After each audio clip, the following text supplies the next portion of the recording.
ډمه ولیدله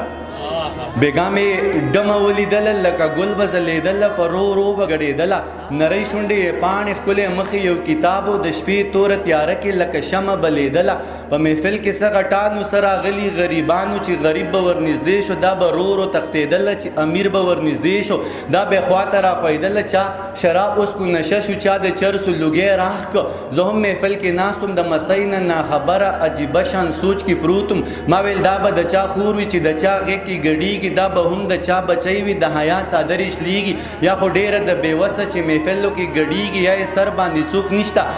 ځکه نه یریږي یا خو ډېره د کم اصله نه حیا شته نه شرمېږي زه لا دغه سوچ کې پروت وم چې مې شړنګ د پانځې واورېد چې مې پورته وکتلو سپوږمۍ ماته ولاړه زه یې لاس نه راوچت کړم معمولي شانتې راتاو شوه زما سترګو ته نږدې شوه او په سترګو کې ګویا شوه وی اخري سوچ دې ښه نه دی مبینه زما سترګو ته نږدې شوه او په سترګو کې ګویا شوه وی اخري سوچ دې ښه نه دی زه حیا لرم شرمېږم خو مجبوره یم ګډېږم ته زما نه څه خبر یې چې له کوم حالت تېرېږم دا منمه چې خدای شته دی زه ترې هم ډېره یریږم زه هم د چا غیرت یم په دې هم ښه پوهېږم خو زه هېڅ کولی نشم چې زه ډمه یم ګډېږم زما ډېره بېوسي ده ځکه هره شپه خرڅېږم خو بس تا ته دومره وایم چې محفل کې ګډا بس کم نو بیا ټوله شپه جړېږم خو بس مننه خو بس تا ته دومره وایم چې محفل کې ګډا بس کم نو بیا ټوله شپه جړېږم دای ووی او مسکی شوه او نری اوښکې یې توی کړې زما هم زړه ټینګ نه شو د سماج نه ګیله وکړه اوښکې بیا مې میلمنې شوې د بڼو په سر ډیوې شوې د محفل نه را روان شوم او د ځان سره ګویان شوم